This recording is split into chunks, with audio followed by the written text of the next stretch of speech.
عدد آج کل لوگوں کی ایک بڑی تعداد ہے جس میں چھوٹے بڑے مرد و عورت سب شامل ہیں، اور ان کے زبانوں پر انٹرٹینمنٹ کی دنیا کی چرچا ہے۔ چاہے ایک شخص اپنی تعلیمی مصروفیت سے فارغ ہو کر کاروباری یا دفتری مصروفیات ہو، یا خاتون خانہ اپنے امور سے فارغ ہو کر وہ چاہتی ہیں کہ وہ انٹرٹینمنٹ کی دنیا سے تھوڑی دیر کے لیے وابستہ ہو جائیں، تو اس کے لیے وہ فلمیں دیکھ لیتے ہیں یا ڈرامے دیکھ لیتے ہیں تاکہ مینٹلی طور پر تھوڑا ریلیکس ہو جائیں۔ اور پھر یہ ایک مفت یا فری کا ایک وہ ہے، اور بڑا ہی چیپ سے ایک انٹرٹینمنٹ کا ذریعہ ہے۔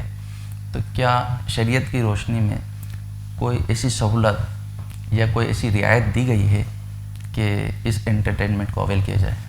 سب سے پہلے کوشچن ہے، ایک شخص 2.5 گھنٹے کا ویڈیو ایک ساتھ بغیر کسی ڈسٹربنس کے وہ دیکھ کیسے سکتا ہے؟ آپ دیکھیں نا، آپ کے پاس اگر کوئی ویڈیو آتی ہے یوٹیوب کی، فیس بک کی یا کسی بھی حوالے سے ویڈیو، وہ آپ چاہتے ہیں کہ جناب تھوڑی سی ویڈیو دیکھیں، اس کے بعد کچھ چینج کر لیں، ٹھیک ہے؟ لیکن یہ ایک ایسی فلم جس کو 2.5 گھنٹے دیکھ رہے ہیں، درمیان کے اندر کوئی تھوڑی بہت بھی ڈسٹربنس کرنے کی کوشش کرتا ہے نا، تو اس کو روک دیا جاتا ہے، جناب دروازے بند کر دی جائیں، ایک انوائرمنٹ کریٹ کر اور یکسوئی کے ساتھ اس کو کیوں دیکھنے کا بند کرتا ہے؟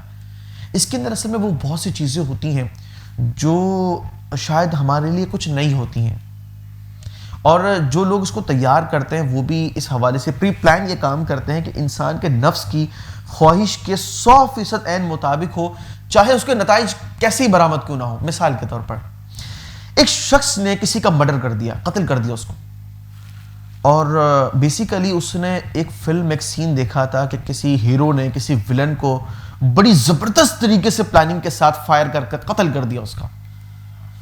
اتنا بڑا کبیرہ گناہ یہ شخص قتل کرنے والا، اس کا ذمہ دار وہ فلم کا شاٹ تھا جس ہیرو کو لوگ ہیرو کہتے ہیں، لوگ کہتے ہیں ہیرو، لیکن یہ شخص کون ہے؟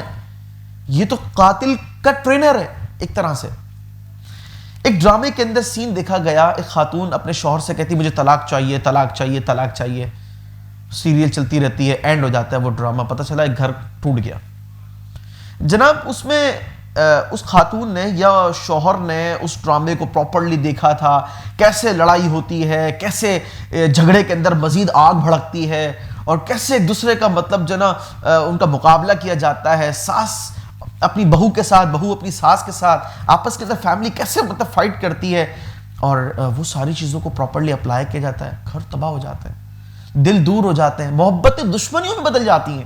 یہ وہ حقیقت ہے، یہ وہ فیکٹس ہیں جس سے کوئی بھی ذی شعور شخص اختلاف نہیں کر سکتا۔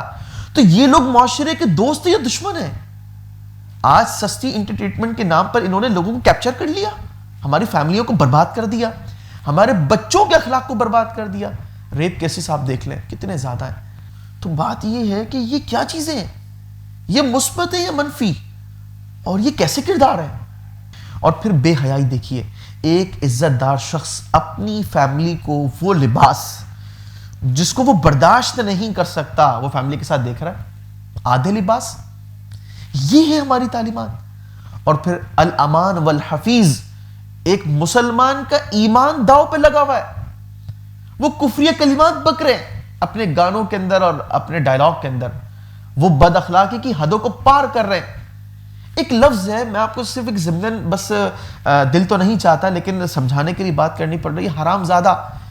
ایک شخص کو یہ کہنا چاہتے کہ تمہارے پیرنٹس نے مطلب بدکاری کی ہے اور تم حرام کی اولاد ہو، یہ لفظ اللہ اکبر، یہ کہاں سے لوگوں نے سنا؟ اور اس قسم کے ان گنت الفاظ میرے خیال سے شاید ڈکشنریوں کے اندر بھی پتہ نہیں چھانٹ کر وہ نکالے جاتے ہیں اور وہ یہ بکے جاتے ہیں۔ یہی وجہ ہے کہ ایک شخص پورے 2.5 گھنٹے وہ ویڈیو دیکھتا ہے۔ تو بات یہ کہ یہ کسی طرح کی ریلیکسیشن نہیں ہے، یہ اپنے مائنڈ کے اندر اپنے آپ کو ایزی فیل کرنا نہیں ہے، بلکہ یہ اخلاقی پستی کے گڑھے میں گر جانا ہے۔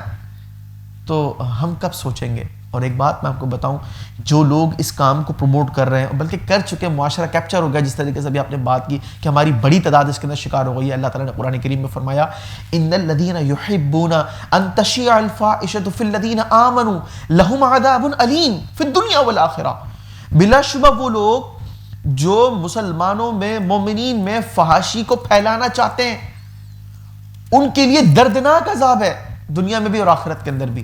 اور یہ لوگ جب مر جاتے ہیں نا تو یہ تو مر جاتے ہیں لیکن ان کی برائیاں نہیں مرتی، ان کی ویڈیوز وہ دیکھی جاتی ہیں، وہ غلط ویڈیوز، وہ گندا مواد وہ لوگوں کے سامنے ہوتا ہے. اور میں یہاں آخری بات ناظرین سے یہ بھی کروں گا کہ کبھی کوئی ایسی پوسٹ دیکھیں جس کے اندر مطلب عجیب و غریب قسم کی پوسٹ ہو تو سمجھ جائیں یہ آنکھ کے انگارے ہیں.